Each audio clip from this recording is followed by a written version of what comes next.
नमस्कार, आज एक बार फिर आप सबके समक्ष एक नया विषय लेकर उपस्थित हुई हूँ। आज का हमारा विषय है अट नहीं रही। क्षितिज भाग 2 से कक्षा 10वीं। इस पाठ के कवि सूर्यकांत त्रिपाठी निराला जी हैं। आइए देखते हैं इस पाठ में निराला जी ने क्या कहने की कोशिश की है। इस कविता में कवि ने फागुन का मानवीकरण चित्र प्रस्तुत किया है। फागुन यानी फरवरी मार्च के महीने में बसंत ऋतु का आगमन होता है। इस ऋतु में पुराने पत्ते झड़ जाते हैं और नए पत्ते आते हैं। रंग बिरंगे फूलों की बहार छा जाती है और उनकी सुगंध से सारा वातावरण महक उठता है। अब देखिए इन पंक्तियों के माध्यम से जानते हैं कि कवि यहाँ पर क्या कहते हैं। अट नहीं रही है आभा फागुन की, सट नहीं रही है, कहीं सांस लेते हो घर घर भर देते हो, उड़ने को नभ में तुम पर कर देते हो, आँख हटाता हूँ तो हट नहीं रही है, कहीं पत्तों से लदी डाल, कहीं हरी कहीं लाल, कहीं पड़ी है उर में मंद गंध पुष्पमाल, पाट पाट शोभा श्री पट नहीं रही है। इन पंक्तियों का भावार्थ यह है। अब देखिए सबसे पहले हम देखेंगे अट। अट का अर्थ होता है समान। दूसरा है आभा। आभा का अर्थ होता है चमक, सौंदर्य, सुंदरता। सट। सट का मतलब होता है समान। ठीक है। अट समाना, सट मतलब उससे दूर होना। तो इनका अब यहाँ पर देखिए फागुन। फागुन के महीने में आप जानते हो फागुन का महीना क्या होता है। होली के बाद वाला जो सुहाना मास जो आता है उसका वर्णन, सुहावना मास जो आता है उसका वर्णन यहाँ पर किया है। नभ। नभ का अर्थ होता है आकाश। पाट पाट जगह जगह पर। अब देखिए यहाँ पर निराला जी क्या कहते हैं। निराला जी ने कहा, फागुन की सुंदरता का वर्णन करते हुए निराला जी कहते हैं कि मानो फागुन के सांस लेने पर सब जगह सुगंध फैल गई हो। यहाँ पर देखिए पहले भी मैंने आपसे कहा कि इस कविता में कवि ने फागुन का मानवीकरण चित्र प्रस्तुत किया है। यहाँ पर मानवीकरण का क्या अर्थ है कि हम निर्जीव वस्तु को सजीवता का नाम देते हैं। अब देखिए फागुन जो है, एक फागुन का महीना, एक फागुन के महीने का मानवीकरण किया। फागुन को एक मनुष्य के रूप में यहाँ पर कवि ने लिया है। अब देखिए फागुन का महीना सांस नहीं लेता, लेकिन कवि ने यहाँ पर फागुन के महीने का मानवीकरण करते हुए कहा कि जो फागुन का महीना है वो मनुष्य की तरह इस प्रकार जब भी वो सांस लेते हैं तो सब जगह उसकी सुगंध फैल जाती है। भाई जब भी वो सांस लेते हैं तो उसकी जो सुगंध है, उसके मुख से निकलने वाली जो सुगंध है, उसकी सांसों से निकलने वाली जो सुगंध है, वो वातावरण में चारों तरफ फैल गई हो। और वे चाहकर भी अपनी आंखों से इस प्राकृतिक सुंदरता से नहीं हटा सकते। भाई वो अगर वो हटाना भी चाहे अपनी आंखों को इस सुंदरता से, वो नहीं हटा पा रहे। क्यों नहीं हटा पा रहे? क्योंकि कवि को ऐसा लगता है कि फागुन की जो सुंदरता है वो चारों तरफ फैली हुई है। फिर आगे कवि कहते हैं, उड़ने को नभ में तुम पर कर देते हो। पर यहाँ पर पक्षी के रूप में लिया है। जो पंखदार पक्षी होता है, जो उड़ने की कोशिश करता है, उनके बारे में यहाँ पर कवि ने लिया है। कवि यहाँ पर कहते हैं कि और मन ऐसा, कवि यहाँ पर कहते हैं कि मन रूपी पक्षी पूरे आकाश में उड़कर वातावरण की सुंदरता को निहारना चाहता है। ठीक है।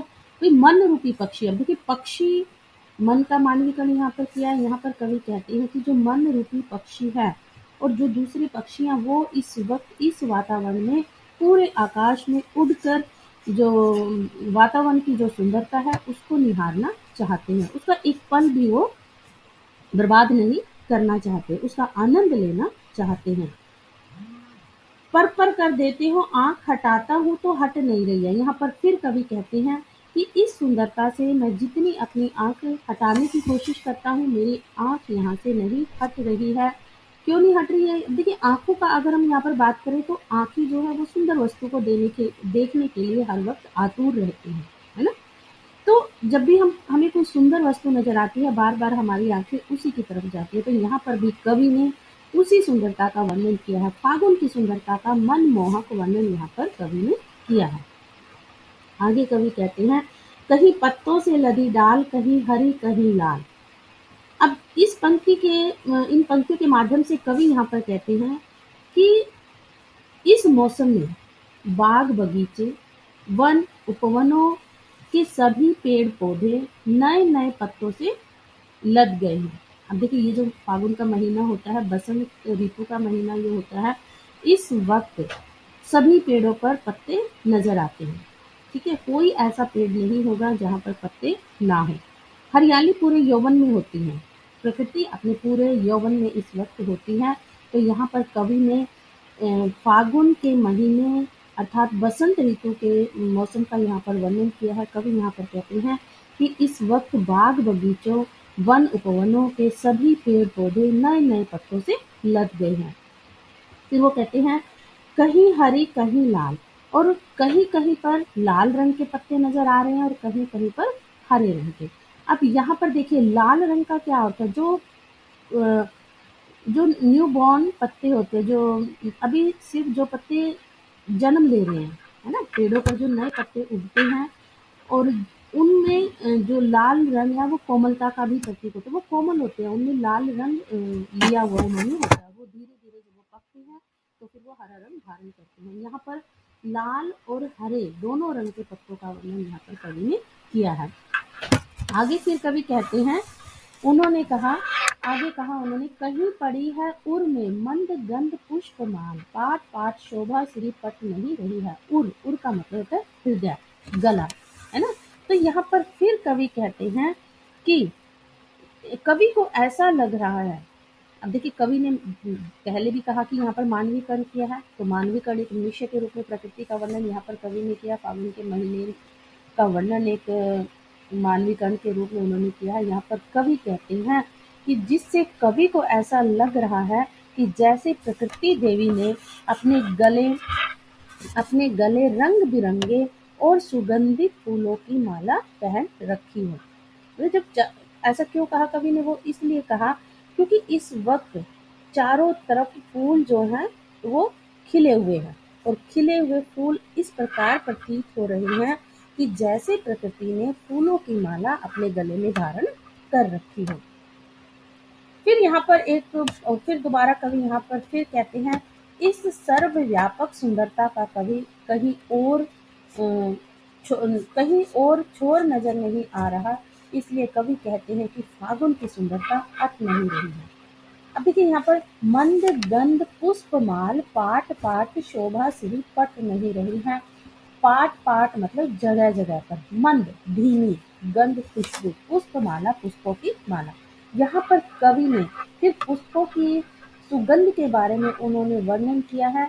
यहाँ पर कवि कहते हैं कि हर जगह प्रकृति की सुंदरता इतनी खिल उठी है कि वह समा नहीं पा रही है। उन्हें ऐसा लग रहा है कि वृक्षों के गले में मंद मंद सुगंध वाली पुष्पमाला दिखाई दे रही है, और हर जगह प्रकृति की सुंदरता इतनी खिल उठी है कि वह समा नहीं पा रही है। कहाँ पर नहीं समा पा रही है?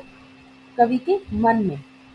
ठीक है, यहाँ पर कवि ने सुंदरता का वर्णन किया है कि प्रकृति इतनी सुंदर है कि वो उनके मन में नहीं समा पा रही है।